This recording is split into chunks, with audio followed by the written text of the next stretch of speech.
یه سوال میشه بپرسم؟ چرا نمیرید؟ شما فکر میکنین کی میره؟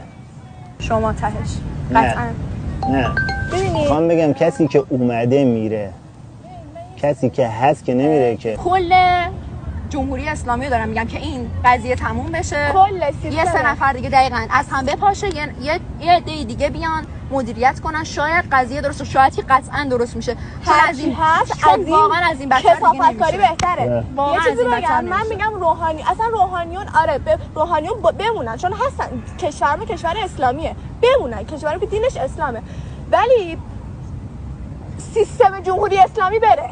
اون آقایی که اونجا تو کرسی رهبریت نشسته بره، کلا بره، نباشه، نه خودشو میخوایم نه پسرشو میخوایم، هیچ کسا نمیخوایم، بره. خب دیگه تکلیفم مشخص شد. ما بیکار میگردیم. خب شما آخه بیکار میگردین ولی در عوضش مبلغ دریافت میکنیم. ما بیکار میگردیم ولی چیز دریافت نمیکنیم. از دولت که اینا پول نمیگیرن. میدونین از کجا میگیرن؟ از کجا میگیرن؟ از حوزه میگیرن. خب حوزه از کجا در حوزه رو میگن. چون شما نمیدونین میخوام توضیح بدم. خب نگاه کنین، از خمس این پول‌ها داده میشه. پشت خمس و زکات ترسیه که دین ایجاد کرده. یعنی ترسیه که چه دینی؟ الان شما خمس میدید، شما خمس پرداخت. خدا خیرتون بده. پس چه ترسی داریم؟ خب من ترس ندارم. خیلی از آدمایی که خمس میدن، زکات میدن، روزه میگیرن، از ترس اون آتیش جهنمیه که آخوند انداخته تو دل مردم. راستشو بگم، من به هیچ آخوندی نمیتونم خوشبین باشم. آفرین. من اصلا همین حرفو میخوام ازتون بشنوم دیگه. مجموع حرف من اینه که تمام آخوندا دستشون توی خون جوانای مملکتیه که همینطور کشتن. حتی سینما رکس، حتی کوی دانشگاه فلان، حتی سال 96 دیما. آقا با حرف زدن میتونه شما رو محجب کنه؟ نه. چی کار کنه محجب شی؟ هیچ کاری. عقیده‌م عوض نمیشه. اصلا اشتباه نگاه کنید. من هیچ وقت این لهجه رو مخصوصا با زور سرم نمی‌کنم، چه بدون زور چه با زور. آره خب واسه چی انداختین دور گردن؟ جدی سوال اصلا. همکاراتون دم مترو مثل همکار ما چه؟ نگاه این شیشه مدوخت دیگه، یعنی اینقدر طبیعیه. شما ببین اصلا خیلی طبیعی. من میخوام بگم که حالا خودکار نوشته، من میخوام بگم یه سری از محدودیتایی هست فقط مال تو شهرهای. این یه پدیده منحصر به فرد در ایرانه. امر به معروف طبقاتی. شما پول داشته باش، امر معروف نمیشی و آزادی.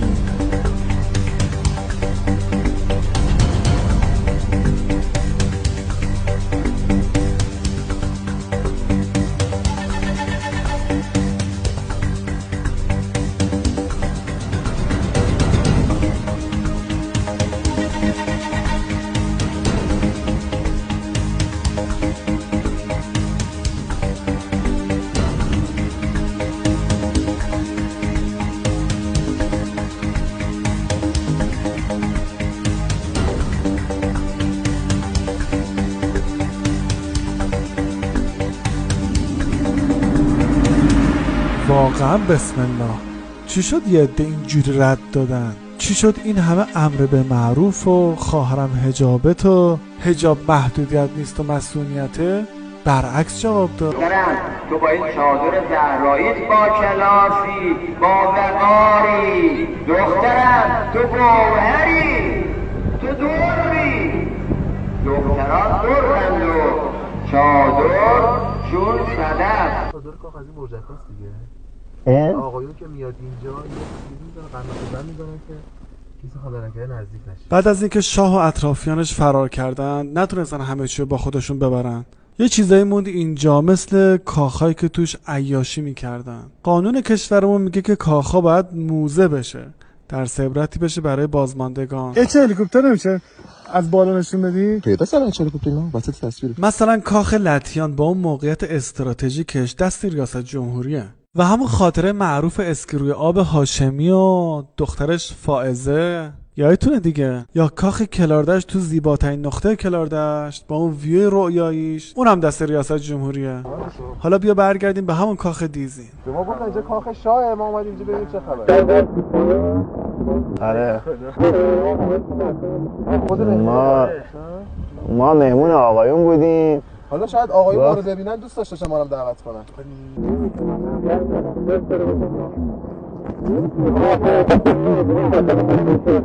دولتی ها؟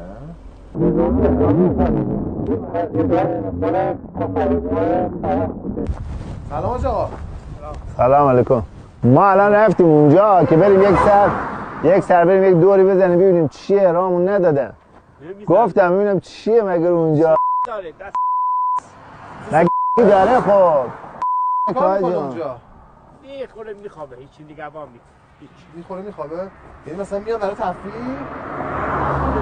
اگر علمای ما اعتراض کردند، مسئول رو از کاخ شاه پرت کردن بیرون. اگه جلوی مافیا خودرو وایسادن، اگه جلوی فساد آقازاده ها، جلوی گرونی، جلوی اختلاس وایسادن، اون وقتی که نهی از منکر در حوزه حجابم اثر داره. حاجی زمان شاه می آمده اینجا، علما اعتراض میکردن، میگفتن مرگ بر شاه.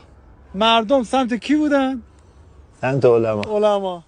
الان مسئولین، البته نه همشون، میان اینجا، مردم سمت کی هن؟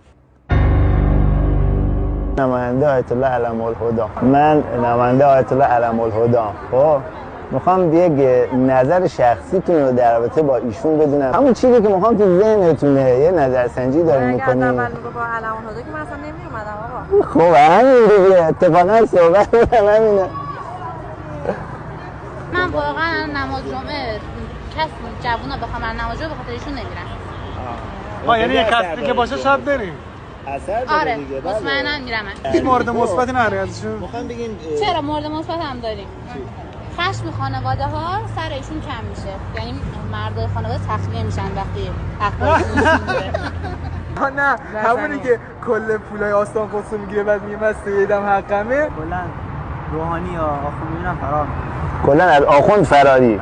من همین با عمرم تا همین به امروز نماز جمعه نرفتم، بلدم نیستم، امام جمعه هم نمیشناسم. ولی من تا الان یک نفر ندیدم که داخل ماشین بشینه که رضایتی از ایشون داشته. رضایت. نمونه کامل اسلام طالبانی رو در وجود آقای علم الهدا می‌بینیم ما. آقای علم الهدا شبا هر شب قبل از نماز صبح، یکی دو ساعت قبل از نماز صبح میان اینجا و نماز شب و یه مناجاتی دارن. قصد داریم که بریم انشالله از نزدیک و صحبت کنیم. اون تا اطرافشون چون محافظ زیاد دارن، 4-5 تا محافظ فکر حداقل دارن و تصویر که حتما نمیتونیم خوب بگیریم. آجا من مستندسازم، ساعتان بازی دارم ضبط میکنم. یه سوالی که توی مجازه رو اینا میپرسن، میگن چجوریه که حاج آقا یک موقوفه رو گرفته خودش اصلا این مدیریت نمیکنه، دیگه وکالت به کسی دیگه ای 50% سرمایه میگیره. موقع مسئول راجع معتقدیش منم. حقا دولش به من تعلق داره. بنده حقا دول چیکار کردم؟ من 50% دست اوقاف دست ما نیست. کادر میگه کارا رو اوقاف. این هم که بنای مرض داره. خب دوستان عزیز، همینطور که دور این ساعت با قدمت 150 سال میچرخیم، دیدیم دیگه حاج آقا گفتن یه حق التولیه بهشون میرسه. اونایی هم که این حرفا رو میزنن مریضن. حالا اینکه موقوفه مسجد گوهر شد بیش از 1000 هکتار زمین داره، کلی اموال داره، ماهی هم میلیاردها تومان درآمد داره، این که چیز خاصی نیست. امروز به این شکلی که بی‌حجابی داره توسعه پیدا میکند، مجلس میخواد کنار بشینه نگاه کنه، نمایندگان مجلس میخواد بی تفاوت تماشاگر باشن، قاطعانه باید بیان وسط میدان. اصلا برو دنبالش چند اون یکی سمندمون جلوتره دیگه، میبینی؟ اون سمنده که ما مخفیش داشتن. ما مخفی سمن جلوی است؟ اون جلو اون تره، ما به پشت میبینی. مخفی با ماشین خودش اومده یعنی؟ یه ماشین خانومم رفت؟ آره اینم که یکی داره بودو از ماشین اومد بیرون، میبینی؟ یکی داره میاد بیرون، میبینی؟ آبیه رو دو تا مرا مخفی هن دیگه. آبیه و مشکیه دو مرا مخفی هن. آره حاجی احساس میکنم دارن باند قاچاقو میگیرن. آقا سلام. آقا شما مال آگاهی هستین؟ نیرو انتظامی؟ خب از من میام سوارشم دیگه. خب تمام میام بگیرنش. بیا تو ماشین بدو. خب دوستان نگاه کنید اون دختره اونجا بی حجاب، میبینی؟ بره سوار ماشین بشه، این مأمور اونجا عکسشو میگیره. ایناش تیم دنبالش که عکسشو بگیره. دقت کن دوستان، این مأمور مخفی، اونم خانم بی حجاب. نه که حجابش هم خوبه که نه کلا گذاشت، کلا سرش نبود. من دیدم. دیدی کلا سرش نبود؟ من فیلمشو گرفتم رفت دنبال دختره. فیلمشو دارم. الان در ماشین رو باز کرد. فکر کنم مأمور خانم داره پیاده میشه که سوارش کنه. نکن. مأمور خانم پیاده شد دیدی؟ آره خانم پیاده شد. مأمور خانم پیاده شد. دو تا هم هستن. دو تا خانم پیاده شد. دو تا خانم چادری. بابا اینا چادر رو به خدا خراب کردن. مأمور خانم رفت سوار ماشینشون شد حسین. آها مأمور خانم سوار ماشینشون شد. سوار ماشینشون شد. باشه خودشون برن. ماشینشو توقیف میکنن خودش هم میبرن. آره تمام شد رفت. خیلی خوب. برم پلیس رو نگه دارم باش صحبت کنم؟ نه بابا بیخیال. سلام آقا. آقا گشت ارشاد جدیده؟ بگیر آقا از مگه گناهی کردم که عکسامو بگیرم؟ سوال میپرسم دیگه. میگم گشت ارشاد جدیده؟ نه من سپاهی نیستم. حالا قیافم میزنه. سپاهی‌ها رو دوست داری. یه سوال از شما دارم. شما خودت حس بدی بهت دست نمیده مثلا راه میافتید دختره رو گیر میدی بهشون؟